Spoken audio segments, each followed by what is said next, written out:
오늘은 제가 어젠가 개봉한 그 에일리언 커버넌트를 보고 지금 나오는 길인데 카메라 각도를 좀 바꿔봤어요.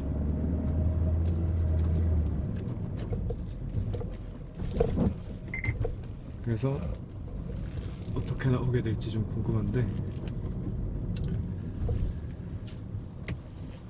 자, 한번 주행을 하면서 또 영상을 한번 테스트 해보겠습니다.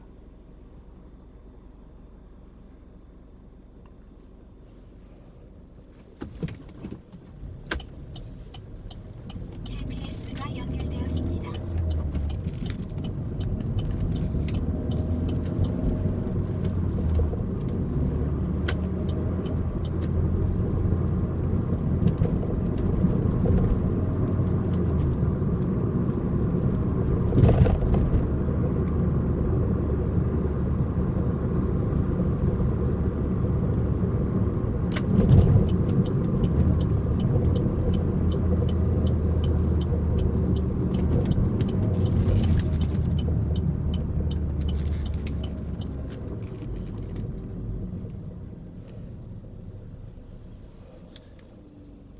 카메라 각도가 전방에 너무 과속 방지턱이 연속됩니다.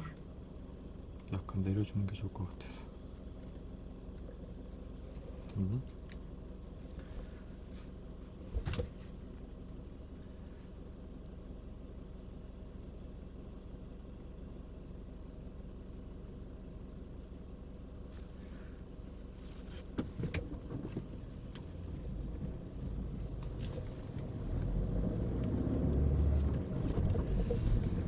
네, 에일리언 시리즈를 제가 그렇게 막 좋아하거나 막 그런 건 아니었는데, 그 지금 커버넌트 직전에 개봉했었던 프로메테우스라는 영화가, 그러니까 에일리언의 프리퀄 격인 영화인데, 그게 이제 인류 기원에 관련된 뭐 그런 영화였어요. 그러니까 에일리언이 출연하게 된 계기이자, 그러니까 인류의 기원이 외계로부터 왔다 뭐 이런 식의 어떤 가정을 가지고 만든 영화였는데, 그 영화를 되게 흥미있게 봤어요. 제가 우주의 기원이라던가 뭐 별 이런 부분에 대해서 좀 관심이 있는 편이라 그런 부분이 제 이제 흥미를 많이 유발을 했고, 그래서 그 영화를 되게 재밌게 봤거든요. 그 영화를 재밌게 보다 보니까 이제 그 속편격인 지금 커버넌트 같은 경우에는 그 프로메테우스의 대략 한 10년 정도 후를 배경으로 해서 영화가 시대 배경이 이제 그렇게 설정이 돼 있는데, 방금 보고 나왔는데 되게 저는 괜찮았어요. 전작보다 더 재미가 있는 느낌이었고 그랬거든요.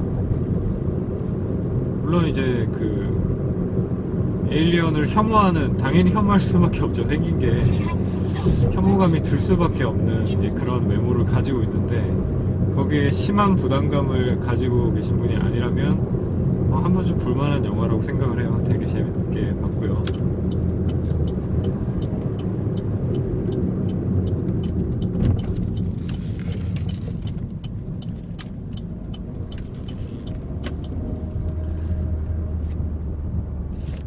여러 생각을 하게 만드는 그런 영화였던 것 같습니다. 주정차 단속 구간입니다.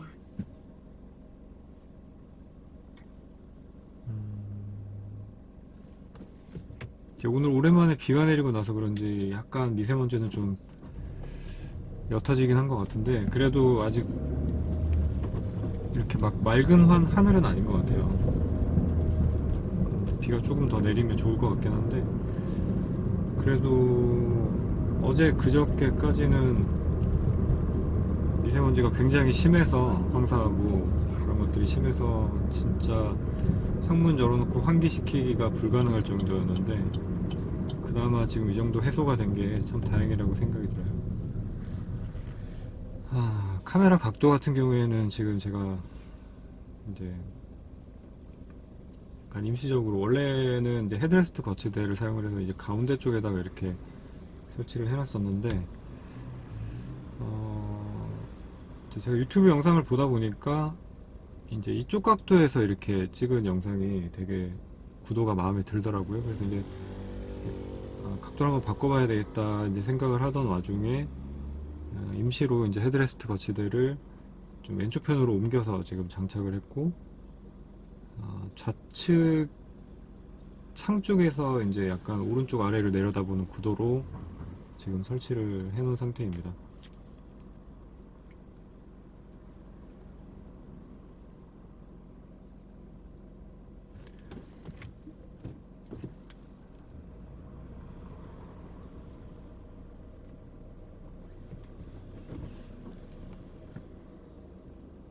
그래서 이제 RPM 이 촬영부는 여기 오른쪽에다가 왼쪽에다가 띄울 생각이고요. 그 다음에 푸캠은 이제 오른쪽에 두면 될 것 같아요.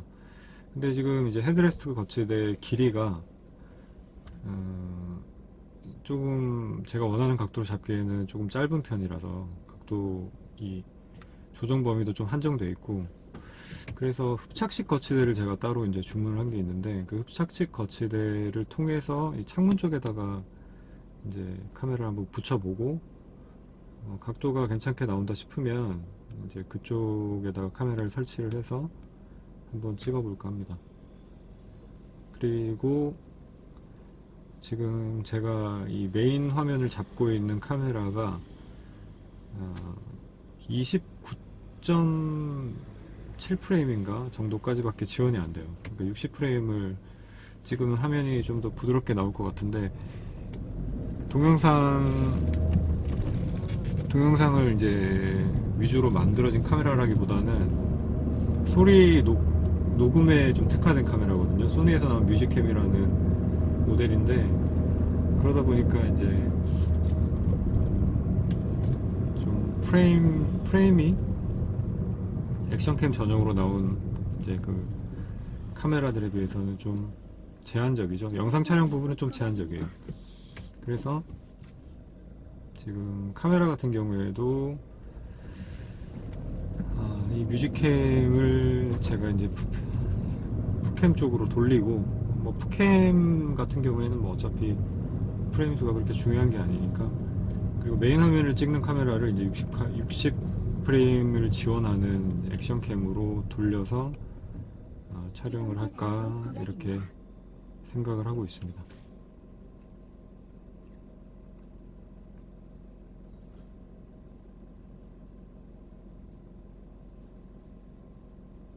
아까 좌회전하기 전까지는 되게 날씨가 흐리다고 생각을 했는데, 이쪽은 되게 하늘이 또 맑아요. 괜찮은 것 같은데.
단속 구간입니다.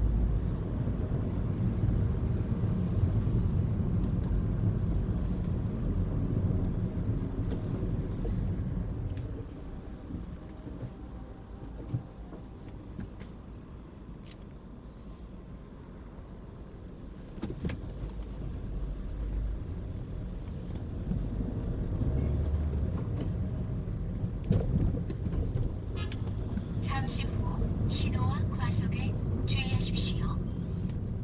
잠시 후 신호 위반과 시속 60km. 아, 그리고 이제 어떤 한 분이 이제 출발 후에 이제 1단에서 2단 기어 변속 타이밍을 이제 어떻게 가져가야 되냐, 이제 이 부분을 물어보신 분이 계셔가지고 제 생각을 말씀을 드리자면, 우선 제가 댓글에도 뭐 간단하게 이렇게 써놓긴 했지만, 1단에서 2단까지의 기어비가 좀, 보통 대부분 수동차들 같은 경우에는 좀 기어비가 크다고 보시면 되겠죠. 그래서 1단에서 가속을 쭉 가다가 이제 2단으로 변속을 했을 때 RPM이 좀 많이 떨어지고, 그 떨어지는 RPM에 비해서 차속도가 또 가속이 일부 특수한 차종을 빼고는 많이 된 상태가 아니기 때문에 이제 토크가 빠지면서 2단 이 변속 시에 충격이 좀 약간 생기는 편이다, 이렇게 생각을 하시면 되거든요. 일반적인 차들 같은 경우에.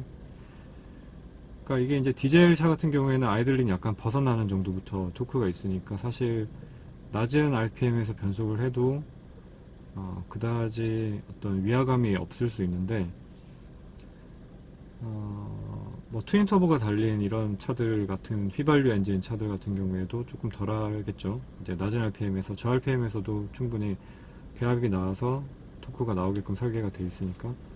근데 이제 그렇지 못한 엔진들이나 아니면 자연흡기 엔진 같은 경우에는, 특히 저배기량 엔진 같은 경우에는 낮은 RPM에서 토크가 좀 낮기 때문에 RPM을 약간 올려준 다음에 클러치를 붙이면 더 부드럽게 변속을 할 수가 있다라고 저는 생각을 하고 있거든요. 근데 그것보다 이제 더 우선적으로 생각을 해야 될 부분이 뭐가 있냐면,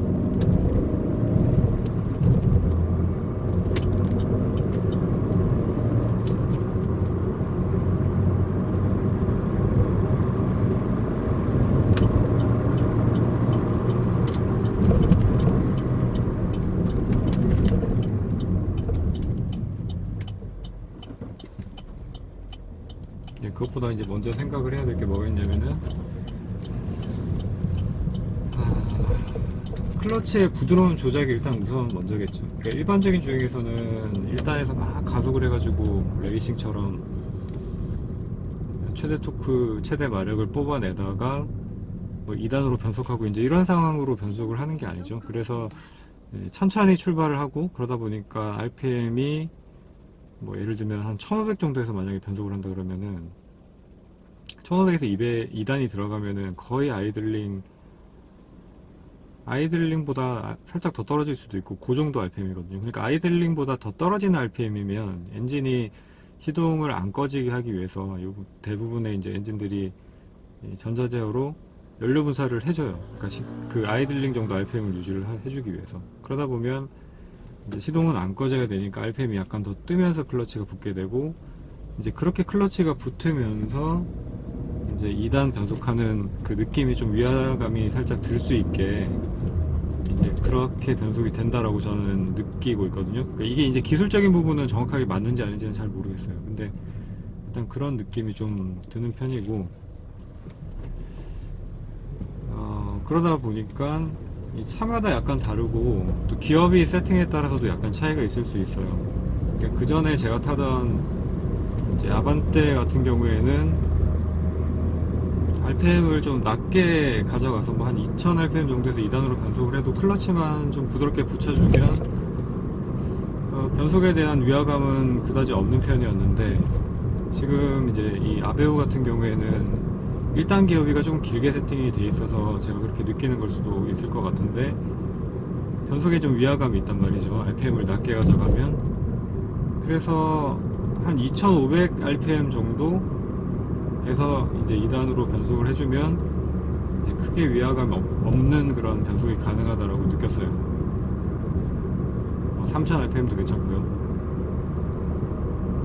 그래서 이제 차이점이 있다면 아까 말씀드렸던 이제 자연흡기, 지금 제가 타고 있는 건 1.6 자연흡기 엔진이고, 자연흡기 엔진 특성상 낮은 RPM에서는 토크가 별로 나오지 않고, 그리고 1단의 기어비가 길고, 이런 것들이 맞물려서 RPM이 낮은 상태에서, 그러니까 속도도 이제 그 RPM에 맞춰서 낮은 상태에서 이 변속을 하면 그 위화감이 크게 들지는 않는데, 지금 같은 경우에는 이제 제가 2000rpm 약간 넘겨서 변속을 했는데 속도가 낮기 때문에 가속이 거의 들어가고 차가 움직이는 시점에서 이제 변속을 한 거죠. 그렇기 때문에 이제 그런 어떤 위화감이 크게 없었는데, 이게 이제 속도랑 매칭이 잘 안 되는 경우가 있다 그러면은 위화감이 생기는 것 같더라고요. 그래서 그 부분은 뭐 이론적으로 제가 다 완벽하게 설명을 드리기는 저도 힘들 것 같고, 이제 다양한 RPM 대역에서, 그러니까 전제 조건이 하나가 있는 거죠. 클러치를 신속하면서도 부드럽게 붙일 수 있는 클러치 조작이 우선이 되어야 되고, 그게 된다 그러면 그 다음에는 이제 RPM을 뭐 한 1500 정도에서 바꿔보기도 하고, 그 다음에 2000 정도에서 바꿔보기도 하고, 뭐 2500에서 바꿔보기도 하고, 이런 식으로 변속 타이밍을 조금씩 다르게 해보는 거죠. 그러면서 상황에 따라서 부드럽게 변속이 되는 RPM 대역대를 찾았다 그러면 이제 그 RPM에서 계속 변속을 하시면 되겠고요.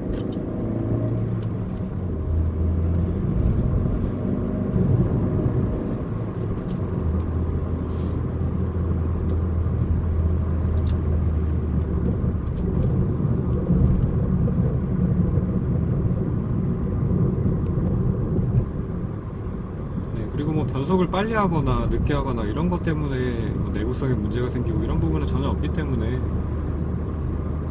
뭐 크게 그런 부분은 걱정 안 하시고 변속을 하셔도 된다라고 말씀을 드리고 싶어요. 뭐 RPM이라는 거는 물론 이제 고RPM에서 일반 사용자들 같은 경우에는 지속적으로 저속 고RPM 같이 이제 그런 상황으로 운행을 계속 하다 보면은 냉각 성능에 문제가 생겨서 엔진 내구성에 뭐 약간의 손상을 입게 될 수도 있겠지만, 뭐 그렇게 일상적으로는 주행을 하시는 분들은 거의 없다고 봐도 되겠죠. 그래서 이제 일상적인 주행 상황에서 좀 능동적으로 RPM을 쓰는 정도? 그 정도 가지고서는 내구성에 문제될 게 없기 때문에 RPM을 다양하게 사용을 하시면서 그렇게 변속을 하셔도 된다, 그런 말씀을 드리고 싶네요.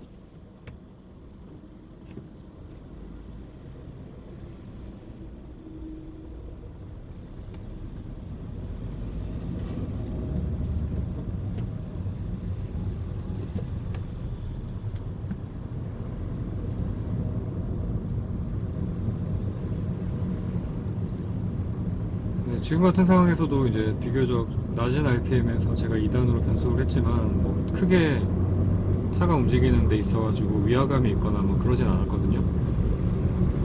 그러니까 지금처럼 이제 차가 저속으로 갔다 섰다 뭐 이런 상황을 교통량이 좀 있다 보니까 반복해야 되는 상황에서는 변속을 조금 빨리 하는 게 낫죠, 아무래도.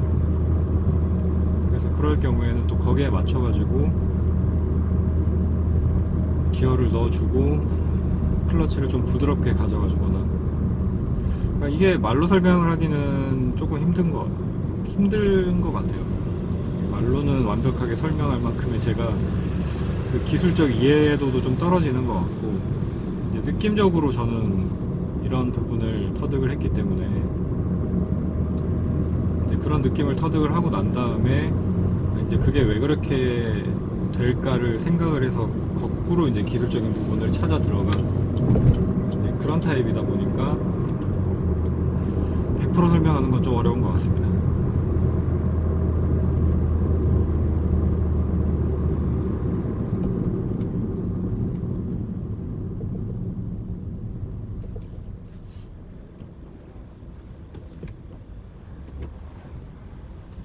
네, 자, 지금도 이제 차가 한 10km 정도로 움직이고 있기 때문에 보통 이 정도에서는 이제 1단을 넣으려면 중립 상태에서 RPM을 좀 띄워서 이제 기어를 넣거나 해야 되는데, 그러다 보면 또 이제 RPM 뭐 3000씩 가져가고 해야 되니까 약 5km 그러지 않기 위해서 전방에서 과속에 주의하십시오. 그냥 2단을 넣고 제한 속도 주행을 한 거죠. 60km입니다.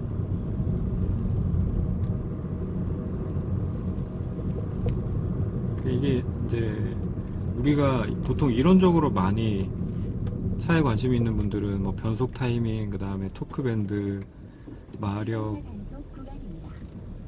뭐 그런 기술적인 용어들을 많이 알고 계실 텐데, 이제 그런 부분들이 이 레이싱 상황에서 좀 국한되어 있는 이론이 많아요.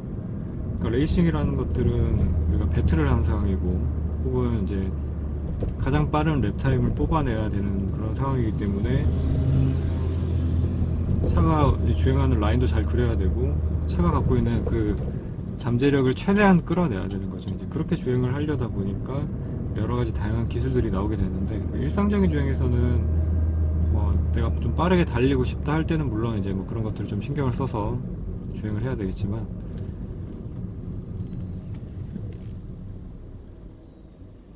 이렇게 빨리 달리고 싶다라는 상황이 아니면 사실 뭐 기어 변속을 조금 늦게 가져갈 수도 있는 거고, 그러니까 RPM을 좀 많이 사용해서 갈 수도 있는 거고, 기어 변속을 좀 빨리 가져갈 수도 있는 거죠.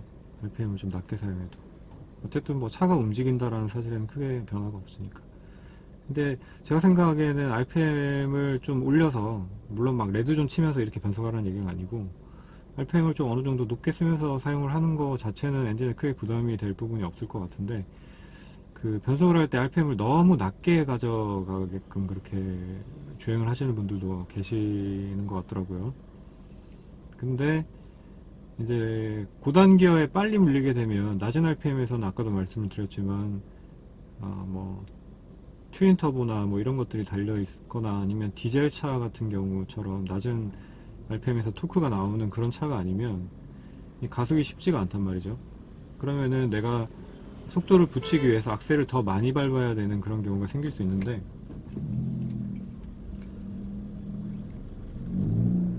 그렇게 이제 악셀을 더 많이 밟아야 되는 그런 경우에서 기어를 낮춰서 엔진을 좀 활성화 시켜서 가속을 시켜주는 게 아니고 그냥 악셀만 많이 밟게 되면 그 노킹음이 생기는 경우가 있어요. 그르릉 그르릉 하면서 이렇게 엔진의 헤드를 때리는 것 같은, 혹은 뭐 실린더 벽을 좀 때리는 것 같은 그런 소리, 약간 듣기 싫은 그런 금속성 마찰음이 생기는 경우가 있거든요. 그게 정말 엔진에 안 좋다고 저는 생각을 해요. 그래서 너무 RPM을 낮게, 그러니까 힘이 없는 상황에서 억지로 쥐어 짜내게끔 그렇게 만드는 뭐 그런 상황 같은 경우에 그런 것들을 오히려 피하시는 게 더 좋지 않나 싶고요. 전방에 과속 방지턱이 약속됩니다. 어느 정도 실용 영역대에서 RPM을 가속 상황에 맞춰서 적절히 사용을 하시는 것은 오히려 엔진 컨디션에 문제가 될 부분은 전혀 없다, 그렇게 생각을 하시면 될 것 같습니다. 그 엔진 RPM을 뭐 한 3000 이상만 써도 막 너무 엔진에 무리를 주는 거 아닌가, 뭐 이렇게 막 생각을 하시는 분들도 계신 것 같은데, 3000 RPM, 4000 RPM 그렇게 두려워하실 필요는 없을 것 같아요. 휘발유 엔진이면. 그리고 솔직히 정말 가혹하게 주행을 하지 않는다면은 그 상용차들 같은 경우에는 어느 정도 이 마지노선을, 그러니까 내구성을 지킬 수 있는 그 내구성을 깎아먹을 수 있게끔 차를 만들진 않거든요. 그렇기 때문에 그 범위 내에서 주행을 하시면 절대로 차가 뭐 주의하세요. 무리해서 뻗는다던가 이럴 일은 없으니까 그 부분은 크게 걱정 안 하셔도 될 것 같습니다. 자, 다 왔기 때문에 저는 또 여기서 마치도록 하겠습니다.